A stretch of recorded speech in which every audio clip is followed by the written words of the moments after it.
That's really interesting, Lynsi, because from the outside, you know, what I would surmise about In and Out and what, everybody I know in the industry thought about In and Out was that your culture has always been incredible.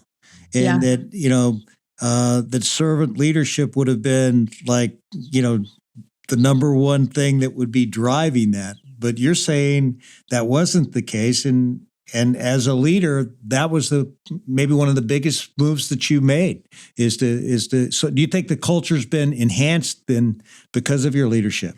Hands down. And I don't like tooting my own horn or anything like that. But if you did ask people that were around for, the years to see, my uncle, my dad, their time, even my grandpa's time and on, that would be something that they would definitely attribute to my leadership changing. What specific steps did you take to really make that a reality? Because it's one thing to say it, it's another to have people really feel it and do it. One was just me being very vulnerable and being open and sharing, talking about weaknesses and strengths.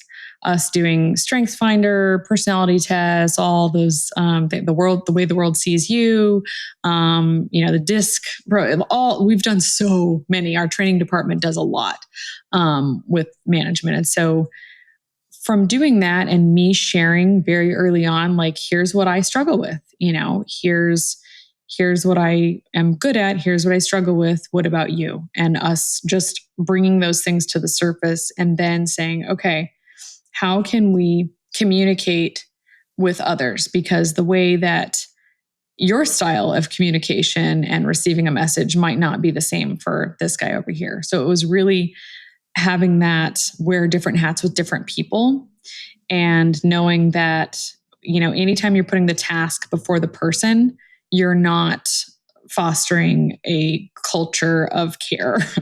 You're just not. And if this is a family, it's like, I can say that my grandpa and my dad and uncle grew up in a dysfunctional family, God bless them, but they did. And, so yelling and, some of those things could have been normal. And so there was a lot of years where divisional managers or managers might have yelled at someone in a case of discipline. So it was a lot of working on that too, like how we're going to discipline and not just the discipline, but coaching them. And if you're just handing out one write-up after the other, there's something wrong with you, not them. We're not doing it right if they continue to get in trouble, because that means we're not teaching them or whatever we're teaching, we're not doing it in a way where they're receiving it. And so we've done a lot on communication. We've done a lot on care. We have broken down servant leadership for sure, where that's, wanting to lift others up to be in an even better place than where you are.